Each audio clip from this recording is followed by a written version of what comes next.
শেখ হাসিনার পতনের পর প্রকাশ্যে নেই আওয়ামী লীগের নেতারা, আর দলটির একমাত্র ছাত্র সংগঠন ছাত্রলীগ এখন নিষিদ্ধ সংগঠন। জনসম্মুখে নেই সংগঠনটির কোনো পর্যায়ের নেতারা। মাঝে মধ্যে দু একজনকে ভিডিও বার্তায় দেখা যায়, তবে এবার নিষিদ্ধ সংগঠন ছাত্রলীগের আলোচিত নেত্রী নিশি গ্রেফতারের পর আদালত প্রাঙ্গণে স্লোগান দিয়ে তোপের মুখে পড়েন। ওই দিন আদালত প্রাঙ্গণে কি ঘটেছিল বিস্তারিত জানাচ্ছেন সোহাগ বিশ্বাস।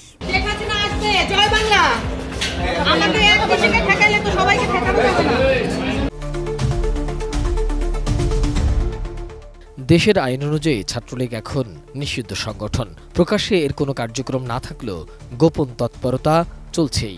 শেখ হাসিনা দেশ ছেড়ে পালিয়ে যাওয়ার পর থেকেই আর প্রকাশ্যে নেই সংগঠনটির নেতাকর্মীরা। দু একজন অনলাইনে অ্যাক্টিভ থাকলেও অফলাইনে নেই কেউ। এসবের মধ্যেই গোপন কার্যক্রমের সময় নিষিদ্ধ এই সংগঠনটির নেতাকর্মীরা জনতা ও পুলিশের হাতে আটক হচ্ছে। এমন একজন আলোচিত নেত্রী নিশিকে আদালতে তোলার সময় অদ্ভুত ঘটনা ঘটায়। আদালতে শেখ হাসিনা আসবে জয় বাংলা বলে আইনজীবীদের তোপের মুখে পড়েন নিষিদ্ধ সংগঠন বাংলাদেশ ছাত্রলীগের কেন্দ্রীয় কমিটির যুগ্ম সাধারণ সম্পাদক বেনজির হোসেন নিশি। মঙ্গলবার 14 জানুয়ারি দুপুরে রিমান্ড শুনানির জন্য তাকে আদালতে নেওয়া হলে লিফটে ওঠার আগে এই ঘটনা ঘটে।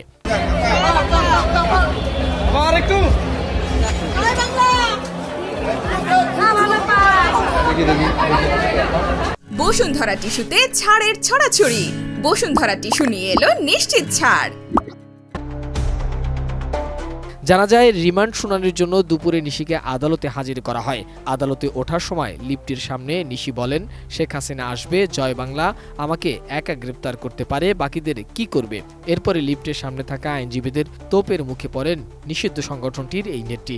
লিফটে উঠতে তাকে বাধা দেন আইনজীবীরা। পরে তাকে আদালতের 9 তলায় পায়ে হেঁটে উঠতে হয়।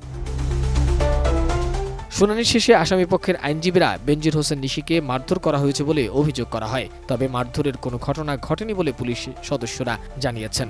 সিঁড়ি দিয়ে নিচে নামার সময় নিশি বলেন, এত উপরে আমাকে হাঁটিয়ে নেওয়া হয়েছে এবং তারা মানুষের কাছে অনুশোচনা করবে তাদের হত্যার জন্য, তারা সেগুলি করছে না, বরং তারা এইভাবে তাদের শক্তি প্রদর্শন করতে চাচ্ছে, বিভিন্ন স্লোগান দিচ্ছে যে তারা আবার মনে হয় যে ক্ষমতা তারা চলে আসবে, এসে মানুষের প্রতিশোধ নেবে। এই ধরনের তার ভিতরে একটা মনোবৃত্তি কাজ করছে।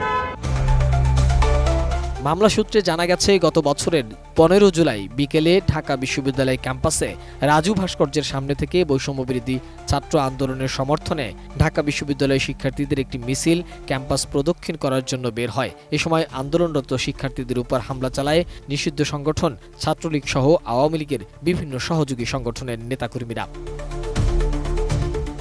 আক্রমণকারীরা ককটেল বিস্ফোরণ সহ দেশি বিদেশি অস্ত্র নিয়ে তাদের উপর দফায় দফায় হামলা চালায়। এ সময় 3 শতাধিক শিক্ষার্থী গুরুতর আহত হয়। এই ঘটনায় ছাত্রলীগের 200 জনের নাম উল্লেখ করে গত 27 অক্টোবর বৈষম্যবিরোধী ছাত্র আন্দোলনের সমন্বয়ক আরমান হোসেন বাদী হয়ে শাহবাগ থানায় একটি মামলা দায়ের করেন। এই মামলায় 150 থেকে 200 জনকে অজ্ঞাতনামা আসামি করা হয়েছে। মোহাম্মদ সোহাগ বিশ্বাস, এটিএন নিউজ, ঢাকা।